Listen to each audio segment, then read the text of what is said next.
hey, what an amazing segue. Whoa, hey, someone did their pre-show homework.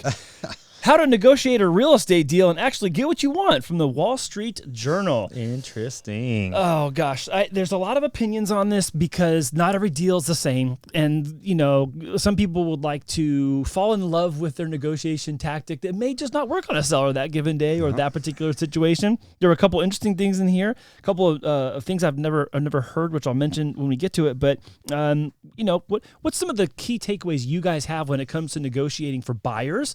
What do you like to tell buyers they should do when it comes to how they should negotiate? I love this one. I mean, I like to negotiate right now as a time. When you got more inventory, you know, you have more sellers understanding that they're going to have to lower their price or give some type of incentive so that the buyers just get more attracted to wanting to buy that, purchase that home. So right now we're starting to see a lot more 2-1 buy downs are coming back again. What that actually means is if the interest rate's currently at 7%, like the article utilized, you can buy the rate all the way down to 5%. So you buy the first 12 months essentially, right, at a lower payment at 5. And then after the 12 payments on your 13th payment, it'll increase 1% higher. So now your interest rate's at 6% for the next 12 months. And at that time, your loan is still a 30-year fix. A lot of people think, why am I an adjustable? No. It's still a fixed rate. Just what happens is the seller decided to prepay that payment for you to make that buyer's payment feel like, okay, it's a low payment. Hopefully in 12 months, 13 months, 15 months, doesn't matter. You can refinance when the rate's lower. Whatever is in that escrow account left over, those funds get reduced from your principal balance once you refinance, which is great. Or some people just say, you know what, I just want to not come up with my closing costs here in San Diego. I'm going to say average between 13, depending on the purchase of their home, 13,000 to 20,000. You know, they can use that to pay their closing costs and just worry about, I'm just going to come up with down payment. Or negotiate furniture. You know, some people decide like, you know what, I'm coming from a 1-bedroom. Now I could afford a 3-bedroom. It's furnished. These people are moving. Can I negotiate even the furniture? I'm starting to see some stuff like that now. So, on my end, basically what I let my clients know is that virtually everything's negotiable. Now, nothing's guaranteed, but this is where I feel, you know, having a good team and having a really good agent is where it comes a big part. You're going to want to have someone that's a, you know, transactional engineer that understands the seller's pain points, that understands the market, that understands what's going on with the property, or, you know, if the seller needs more time, less time, whatever that might be. I think understanding that and knowing where to come in as far as, you know, if the seller's sensitive, they need to move quickly, you know, meeting them in their terms, but in a way where it's, you know, cordial. It's not, you know, demanding. It's not, you know, abusive, abrasive, or, you know, you demand this, I need this, or I'm not buying the property.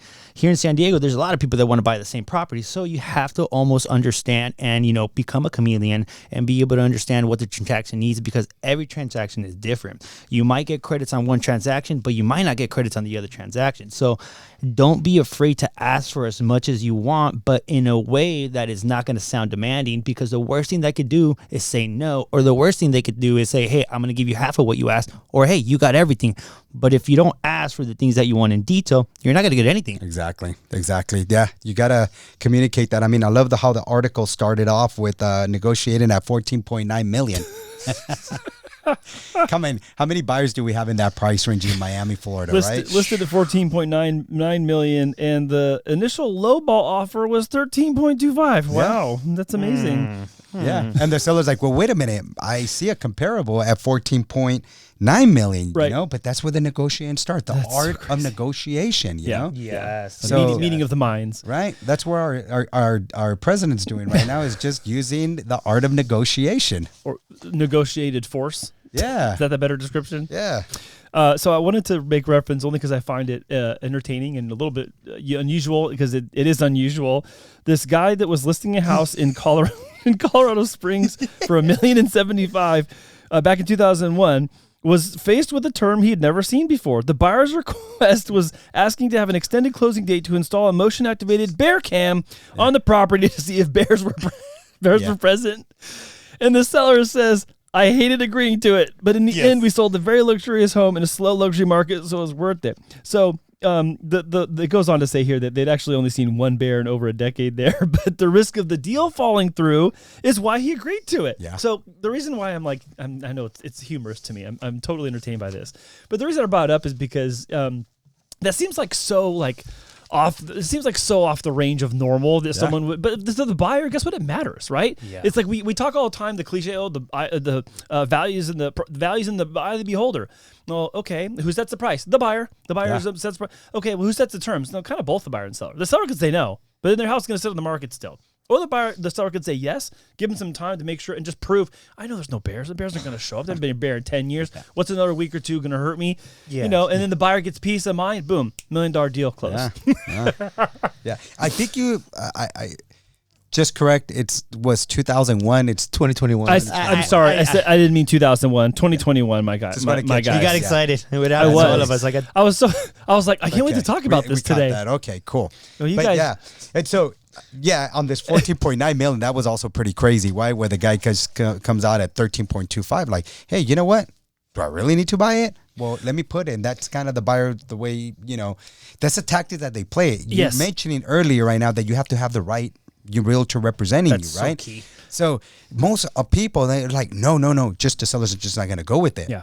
And so they don't want to do that, right? Yeah. And so they're like, no. In this case, they got somebody that said, okay, let's play your game, right, Mr. Buyer? Put it at 13,250,000. Well, and then they started going back and counter negotiations, baby. That's what I was gonna say. It brings up the point, like something just has to kick off the conversation sometimes. Where, you know, maybe the guy does want it, and he's just kind of playing coy. And if you can tell that no one's had the place has been on the market for 90 days, 120 days, 150 days, and there's not been a price change, that seller has time to wait. That's what that tells you. Yes. And if some dude comes in and is like, hey, I'll give you 13.25 mil. And you're like, oh, that's way too under. Okay, cool. Sorry, I'm too low. No, let's start the conversation. Because if that guy has that much money to wait, if he's not in love with it, guess what? Then the price has to be right. Exactly. If he's in 100%. love with it, I'll meet you at your price right now. Exactly. I could exactly. You know what I'm saying? So perfectly right. The seller thinks my home is worth 14.9 million, right? Somebody should buy it at that. But if it's not selling, is it worth that? Probably not until someone says it is, right? Yeah, exactly. So at this time, in this case, they agreed to a 13.2 million. Yeah. Which is, buyer got a good deal then. Great if there's deal. A comparable, at 14.9, it was a great deal. Yeah. And so it's just a reminder. It's a big number type of reminder that there's always a lot of other variables that go into buying and selling, and there's a lot of different motivations and factors that sometimes are time bound, sometimes are money bound, and sometimes are bound to being stubborn and just digging your heels in and be like, nope, I'm only going to do it this way. We've seen it all. On both sides of the deal. Yeah. Sometimes the buyer's like, oh, I'm definitely not doing that. Yeah. Walk away. Or the seller just takes their home off the market and they're like, right. I'm just done with this. Yeah. I'm taking my ball and I'm going home. See, these are the arts of negotiations by understanding what, where you want to meet in the middle of, for instance, what the seller wants. A lot of times you got to go in there, and I have the tendency of looking at a property profile to see what they purchased the property for, right? Because then I get to see, well, what's their current balance? If they just bought in 2022, 23, I already know the numbers are going to be very tight. They couldn't have paid off so much principal during that time. But if I see they bought back in 2012, there's a lot of room right there. Let's pay attention to those things. How do we go about this? And then ask questions like, is the seller just looking to buy? Is he relocating?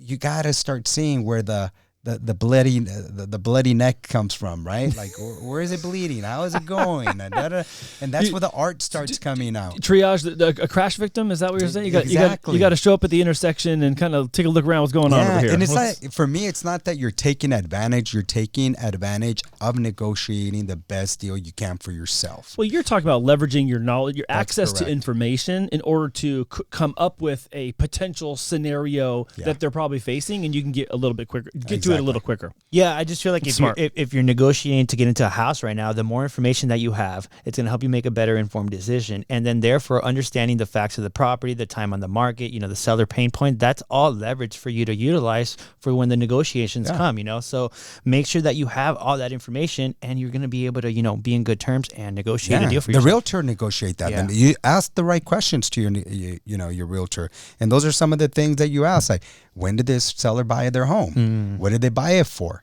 Right. And so you kind of start, filling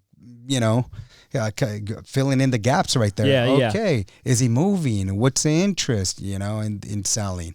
These things, conversations happen between realtor to realtor.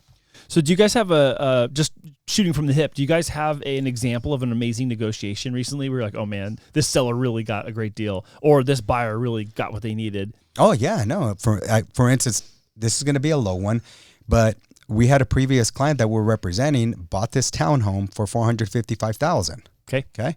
And they gave them a $10,000 credit towards closing costs. That buyer decided he got cold feet. This is not for me. Fast forward a month later, I get a call from the listing agent stating, hey, you guys had already done the appraisal on this. I have a potential buyer that's looking to get into escrow. Can you qualify him? We qualify him. He qualifies. So now that property at $455,000, they gave him $30,000 off of the original sales price from before and gave him $10,000 to closing cost, and then decided now call me like, hey, what's the maximum credit that we can give? Oh, that's amazing. Right? Yeah. So we're like, well, with VA, it's 4%, and so she goes, can we prepay for HOA for a full year? Oh, wow. That's and so awesome. They did that. Wow. That's cool. That's like $3,000 in change. So ended up getting almost $14,000. Just use round numbers, $14,000 in closing cost, and they got a $30,000 price reduction. Jeez. That's amazing. That's amazing. Wow. So that's a good one. That's an easy one that we just, that's cool. on. Awesome. Well, that's all I had really for this, guys. I mean, obviously everyone has different tactics for negotiations. You kind of got to feel it out and figure out where there's a pressure point, where there's not. Like, where are you hitting roadblocks? Where are you kind of making some inroads, and be open to what you're being advised by your professional that you've chosen. Yeah. Go ahead. So I was going to say, when you're interviewing a realtor, make sure and not be afraid of asking them, hey, what's your negotiation tactics like? What is your negotiation skills or your experience like? Are you okay with asking for credits? Are you going to fight for me in the inspection if things come up? Are we going to be able to ask for more credits? Because that's all leverage points that you're able to utilize, and your representative as the real estate professional should be having your back on these things and be able to say, hey, we can ask for credits here, but at the same time, this might may look our offer look either better or worse. But at the same time, don't be afraid to ask for what you want, because like I said, the worst thing they can say is no, or just meet in the middle. Yeah. And this market may change in another month, 2 months. If interest rates drop, what's going to happen? Affordability comes back. Now you have more pool of buyers, and now you have more challenges, because now you have the competition with against you. Yeah. So demand keep all goes those up. things in consideration. Yeah, definitely have to be on your toes.